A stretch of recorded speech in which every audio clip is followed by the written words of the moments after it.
Who's your starting 11, Nedum? For England? Poor. That's so tough.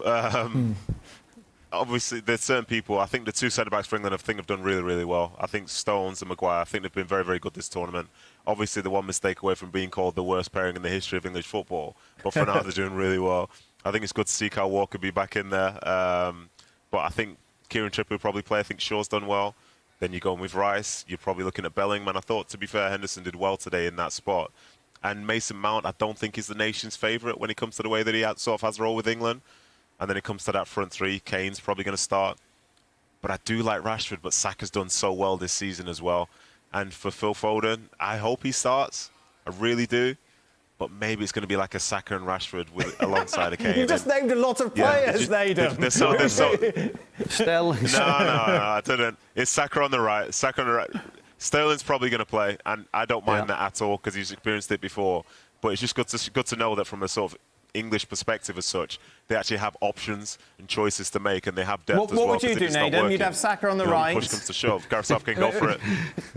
Who would you have, Nedum? And Rashford on the left. And Rashford on the left, Foden playing just behind Kane. And then no, because Bellingham's in there. That's the problem. So I'd go for Henderson, Rice, and Bellingham. That's what I'd do. Oh, really? I've got a feeling he might leave Bellingham out. Wow. Yeah. Well, I'm not saying it's right, but I get a feeling that Rashford will play on the left because he looked really good. Saka will come back in on the right. I think he'll try and accommodate...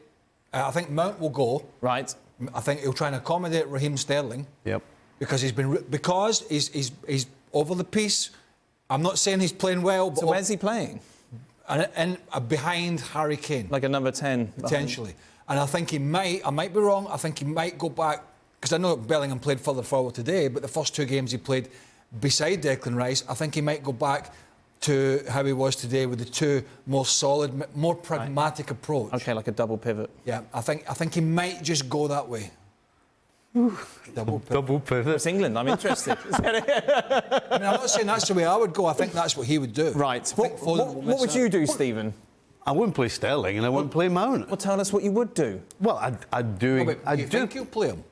Sterling? Yeah. Absolutely, yeah. No, I don't care what you think you do. I want to know what you would do. What would you do, Stevie?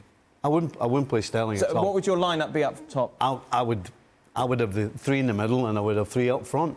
I would have Saka, I'd have Kane and I'd have Phil Foden. Right, OK. But I'll tell you what, I don't see how he drops Sterling. And we're talking earlier, and it's important, I guess, the way Southgate handles the players. Does Southgate say to Sterling and Mount, you're all right, we're just going to give you a rest? Or does he say, you know what, I'm going to try these two? It's a huge difference between I'm giving you a rest, because if I'm telling you I'm giving you a rest, I'm pretty much telling you you're playing the next game. So it's important what Southgate said to these. I wish we knew exactly how he did it, but regardless, he shouldn't play Sterling. Thanks so much for watching ESPN on YouTube. And for more sports highlights and analysis, be sure to download the ESPN app. And for premium content and live streaming, subscribe to ESPN Plus.